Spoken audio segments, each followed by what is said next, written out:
companies come out with different brushes and bowls and things like that, but very few of them actually ask for our feedback. Most of the time they just come up with things and then we're expected to just use them. To have Colortrak come and ask us, hey, what do you want and how would you design it? It's a pretty big deal, and I think that people are really going to like it.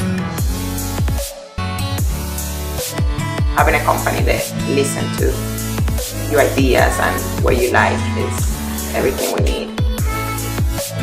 Coming from us and not from a big distributor or company, I think it has a value. I think that our new Ambassador collection is really going to make a big splash in the industry. I think the Ambassador collection is going to be what everybody's waiting for. Oh my God, it's literally like a dream come true.